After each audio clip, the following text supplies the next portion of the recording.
숙종의 관계는 좀 여러 가지 미스터리가 있긴 한데요.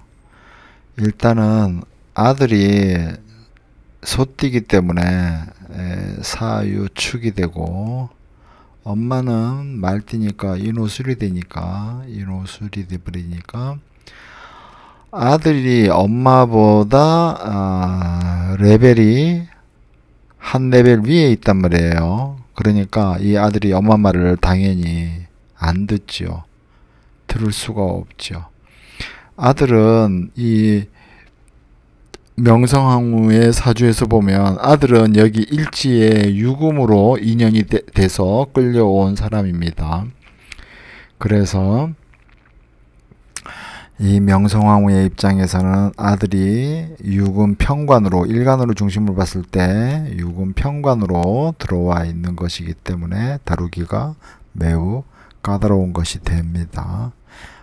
이 숙종은 신축, 정유, 신유, 계사 이렇게 되어 있기 때문에 성격 자체가 자기 고집도 세고 일단 자기 뜻을 잘 굽히지 않는 사람이죠.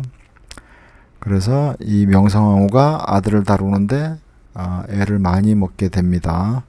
성장 이제 키우는 과정에서. 근데 어찌됐든 1683년 이때 이 명성황후의 사주에서 보면 신축, 대운의 사유축, 삼합으로 일단은 인연이 걸려있고 1683년 개해년이 오니까 해가 사유축을 다 숨통을 조여버리죠.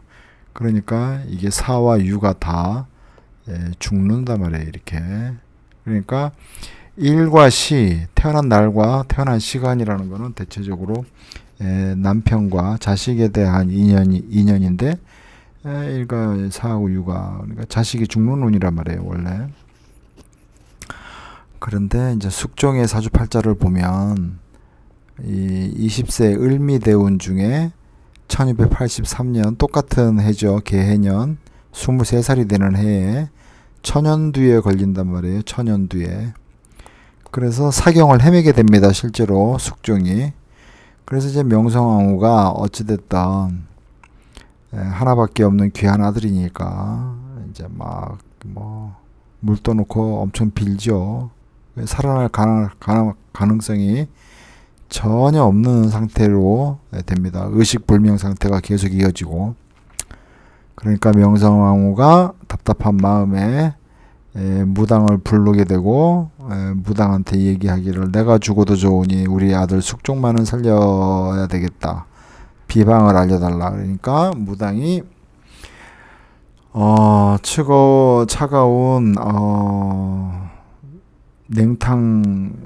차가운 물 속에, 욕조 속에 들어가서 앉아 있고 차가운 물을 머리 위로 계속 부어야 된다. 그러면은 아들의 그 무거운 병이 씻겨 나갈 것이다. 이렇게 얘기를 하죠. 그래서 그때가 이제 겨울인데 실제로 그렇게 합니다. 그러니까 정말 물이 차갑죠. 겨울이니까. 그래서 바들바들 떨면서 그 무당이 얘기한 대로 그렇게 합니다. 온몸이 차가운 물을 다 뒤집어 쓴 형국이죠. 근데 신통하게도 그걸 하고 나서 한 며칠 후에 숙종이 살아납니다. 정말 기적 같은 일이죠. 죽어야 될 사람이 살아나는 거죠. 그래서 이제 명성황후가 엄청 기뻐하는데 문제는 본인 자신이 심한 감기에 걸려버렸다는 거죠. 그래서 자기가 어떻게 할 수가 없는 거예요. 이제 자기 병이 낫지 않는 거예요. 계속 기침해대고 고열이 오르락내리락하고 결국은 이 개해년에 아들이 죽어야 되는데 이 명성황후가 엄마가 죽어버립니다. 12월 달에. 근데 이 숙종 아들 사주에를 보면은 을미대운의 사유축이 다 날아가는데 개해년에 이 사유축이 다 날아가 버리거든. 을미대운의 개해년이니까 해묘미 삼합에 기운이 묶여가지고 쳐버리니까 이거는 기운이 매우 막강한 거란 말이에요. 그 아들이 숙종이 도저히 살 수 없는 운세라고 나는 느꼈는데 살아났단 말이에요. 근데 결국 숙종은 살고 엄마가 대신 죽더라. 이게 오가 이렇게 연월에 있는 오가 이게 대운에서 축을 만났다고 그래서 그렇게 뭐 무조건 죽는다 이렇게 판단하기 어렵거든요. 그러니까 명성황후의 그 운명은 내가 생각할 때는 꼭 죽을 운명이다라고 해석하기 좀 어려워요.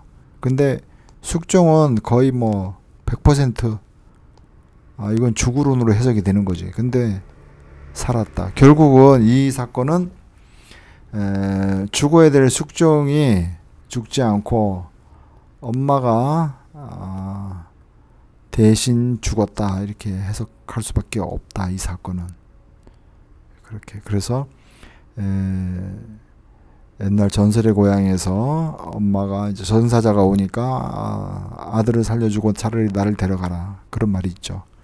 그래서 저승사자가 아들을 살려주는 대신에 엄마를 대신 데려가죠. 그런 것이 실제로 가능하구나. 이런 거죠. 실제로 가능하다.